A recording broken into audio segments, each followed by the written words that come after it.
Evening ഒക്കെ ആയപ്പം നല്ല രസമുണ്ടായിരുന്നു കേട്ടോ പുറത്തൊക്കെ കാണാൻ വേണ്ടിയിട്ട്.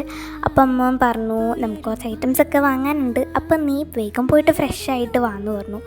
അപ്പം കുറച്ച് ഷോപ്പിംഗ് ഉണ്ടായിരുന്നു. അങ്ങനെ വലിയ ഷോപ്പിംഗ് പരിപാടികളൊന്നുമല്ല, ചെറിയൊരു ഷോപ്പിംഗ് ഉണ്ടായിരുന്നു. എനിക്കാണെങ്കിൽ വൈകുന്നേരം ആകുമ്പോൾ ബോറടിച്ചിട്ട് വീട്ടിലിരിക്കുകയായിരുന്നു.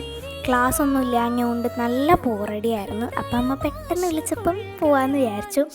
പിന്നെ നമുക്ക് വീട്ടിലിങ്ങനെ ഇരിക്കുന്ന സമയത്ത് രാവിലെ ഉച്ചക്കൊന്നും എങ്ങടെയും പോകാൻ തോന്നില്ല. പക്ഷേ വൈകുന്നേരം രാത്രിയൊക്കെ ആകുമ്പോൾ എവിടെയെങ്കിലുമൊക്കെ പോകും ഭയങ്കര ഉഷാറാണ്. എനിക്ക് ഈ നൈറ്റ് ഔട്ടിംഗ് എന്ന് പറഞ്ഞാൽ ഭയങ്കര ഇഷ്ടമാണ്. അപ്പോൾ ഇപ്രാവശ്യം വിളിച്ചപ്പോൾ പെട്ടെന്ന് ഞാൻ പോയി സെറ്റായി മേലൊക്കെ കഴുകി വന്നിട്ടുണ്ടായിരുന്നു. അപ്പം നമുക്ക് കുറച്ച് ഐറ്റംസ് വാങ്ങാനുണ്ടായിരുന്നു, അപ്പോൾ അതൊക്കെ വാങ്ങാൻ പോവായിരുന്നു. പിന്നെ നമ്മൾ സാധനങ്ങളൊക്കെ വാങ്ങിയിട്ട് നേരെ തിരിച്ച് വരുന്ന വഴി പൊറോട്ട വാങ്ങിയായിരുന്നു. അപ്പോൾ അതും കൂടെ കഴിച്ചിട്ട് പോയി കിടന്നുറങ്ങി. അപ്പോൾ ഇന്നൊക്കെ ഇത്രയുള്ളൂ. അപ്പോൾ ബൈ.